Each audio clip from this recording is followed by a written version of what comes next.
Xo'p, nima bo'ldi? Hamma joyimda sakradi, shunday qaltiradi. Tanalari qaltirab sakratda. Ya, shunday sakradi. Boshlarim shunday siltanib ketdi. Hozir masofada muolaja qilamisiz, qattasiz? Rossiyada. Rossiyadanmi? Xo'p, hozir muolaja qilganda nimalar his qildingiz tanalaringizda, o'zingizda? Tomog'im qichib kelib yo'talishni boshladim-da. Qani sakradi, shunday oyog'imdan boshimgacha. Qizish, terlashlar bo'ldimi? Qizish, terlash. Yo'q. Qaltirashlar, ko'ngil aynish. Ko'nglim aynib o'g'jidim-da. Qusdingiz-a? Lekin ozroqgina ko'pik ozroqgina qusdim-da, ko'p yo'taltirdi.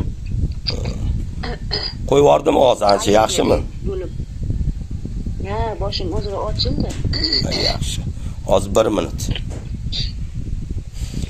Aziz do'stlar, ushbu kanalimizda masofadan turib muolaja qilish yo'lga qo'yganmiz. Mana bu uy sharoitida uydan turib shu bemorni masofadan Rossiyada, mana hozir ushbu bemor masofadan yo'l olis kela olmaydi. Ko'p odamlar yo'li olis kela olmaydi muolaja qilishga. Shuning uchun biz nima qildik? Masofadan turib muolaja qilish yo'lga qo'yganmiz. Bu muolajalarimiz qo'shni davlat, chet davlatlardan, O'zbekistondan kela olmaydigan bemor, yo'l olis, uzoq kasallarni shu uzoq masofada muolaja qilganda shunaqa ko'ngli aynidi, qusadi, ko'taraladi,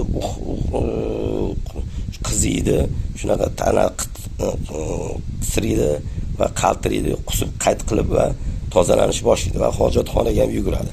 Shu o'rinda ushbu hozirgi paytda barcha kasallik negiz ziyon bo'lsa, baniza doktorlar quvvatim tuzala olmayaptimi, tashxis chiqmayaptimi, lekin ovoz tuzalmayaptimi? Demak, bu ushbu muolajani masofadan hozirgi kunda er-xotinning o'rtasida munosabat buzilayotganda, uylanish, turmushga chiqishi qiyinlashtirayotganda, baxti ochilmay shu ziyon zahmat zararlardan ishi yurishmay, boshiga o'sha tashvish kasalliklar bo'lganda masofada muolaja qilishni yo'lga qo'yamiz. Aziz sog' bo'linglar, podpiska like bosib bemorlarga ya'ni ulashib qo'yinglar.